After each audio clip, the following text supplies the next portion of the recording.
Right, Frank and Lori, what started as a viral video online has now turned into a criminal case, and the deputy at the center of it all now facing a misdemeanor charge, and now she's also out of a job. Video of the April 3rd arrest spread quickly online earlier this month. It shows 27-year-old Charles Anthony Williams on the ground being handcuffed. Yeah. Come here. What? You put your hands on her? You put your hands on her? Right, Frank and Lori, what started as a viral video online. Bro, you just hit me in my face, bro. My hand slipped. She did what? She ain't hit you. Yeah, she hit you. I wish you would. She hit me. Hell no. I ain't see that. My mom just hit me. Get up. I ain't see that. Yeah. Come here. What? You put your hands on her? You put your hands on her? Man. Bro, you just hit me in my face, bro. My hand slipped.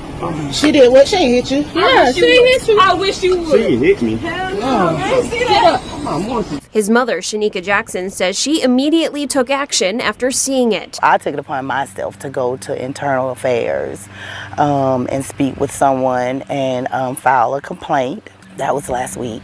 And here this week, this is finally, I guess. They said Williams was complying with Deputy Michonne Gibson, not resisting. Thursday night, they arrested Gibson, charging her with simple battery and firing her. Welcome, my PBM family. Welcome. Another episode of Old School Cops presented by PBM. You got the two-man squad today. You got my boy Shane riding shotgun. You got myself. You got many years of law enforcement experience, from street level to undercover work to the SWAT team to specialized units, from general district to circuit to federal to Supreme Court. You got a wealth of knowledge and experience out this particular squad. And you send us the video, we'll give you a bias assessment. This particular video was sent in, and I actually kind of love this video because it shows how persistent the moms was when it comes down to filing these complaints. I tell people all the time, file a complaint. People think most of the time that, oh, it ain't gonna do nothing. Yes, they have to, by law, document it.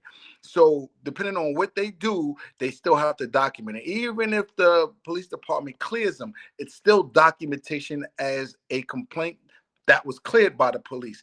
But what happens is you start piling up complaints, and then something happens big, you're going to have a history of complaints, and it's going to look like the police, all they did was, instead of taking care of that problem, because you see the red flags, all they did was protect the officer, look out for the officer. So that matters in a criminal case, in a civil case. Keep complaining when you see police doing wrong, police misconduct. Keep complaining, regardless of what it is. She got into her emotions, right? And she smacked the dude, right? Evidently, it sounded like it was some sort of a domestic. He must have put his hands on a female. We all know that's wrong, but the officer doesn't supposed to be policing in her feelings, and she took it upon herself and assaulted him. She got charged. She got fired. Now she has to face her day in court. For what? A smack because she got in her feelings? For me, man, like I say, man, I hold cops to a higher standard because the job requires you to do that. And if you can't, then it's not the job for you. So good for her ass. Go ahead, Shane. Tell me what you think. Yeah, I gotta agree with you, brother. She's you can't be judge, jury, and executioner. She made the statement. Did you put your hands on her? Did you put your hands on her? We don't know the full details. We don't know what happened. A lot of times in domestic violence, believe it or not, a lot of times the women are the aggressor. I've been on cases where man versus woman, woman versus woman, guy versus guy in a domestic relationship. And a lot of times these women these days are the culprits of it. But whoever started, whoever did it, no one should put any hands on anybody, especially law enforcement. She knew better. There's nowhere in a use of force continuum that tell you once a person's in handcuffs to go ahead and smack them in the face. I give you a little background, Joe. I had a story where I was helping out a female officer. And this guy, when I got on the scene, he's giant. I'm 5'11", 200 pounds on a good day. This guy was 6'6", about 300 pounds.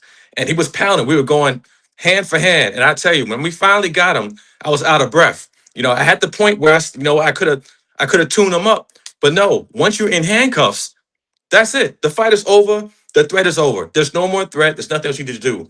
What she did was egregious. And as you mentioned before, Joe, we're held to a much higher standard.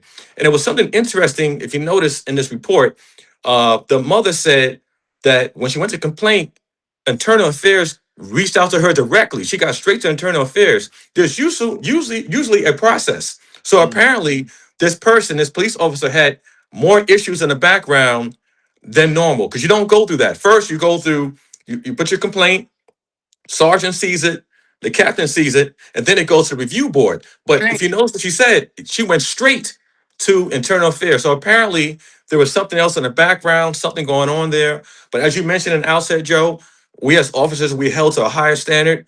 That's a no-no all across the board. She gets an F.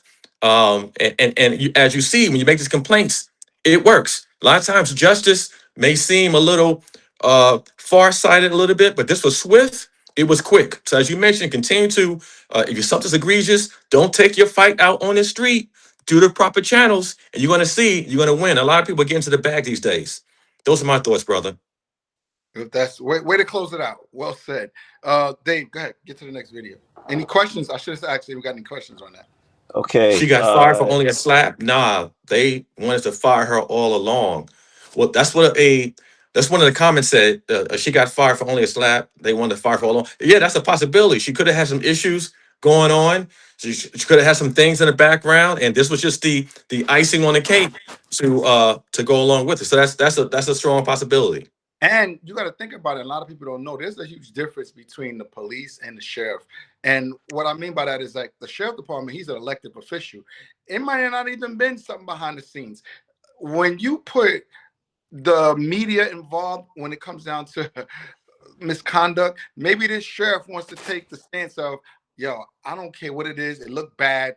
I might be coming up for an election. Let me hurry up and kill this problem. A sheriff can turn just like that because they're elected official. Now, a police chief or commissioner, he got to go through a lot of loops before he can terminate you. And I think when it comes down to law enforcement, it should be the community to vote for their police chief, their sheriff, because now you put them in. You put that individual in, not like big cities like New York. You vote for the mayor, then he puts his commissioner in. Nah, I think the person who runs the local law enforcement, this is my personal opinion, because you put more accountability on them and you have more of a say so on who you want to be that law enforcement officer who's running your police agency or sheriff department. I think it should be all elected officials. Yeah, I agree with you, brother. Totally agree. Yeah, because you see sheriffs, they like, man, that's too much bad for police. You don't know if he got an election coming up or what. Like, let me go ahead and nip that in the bud real quick. Done, terminated. And so you got a lot more power when you're dealing with the elective officials versus the appointees.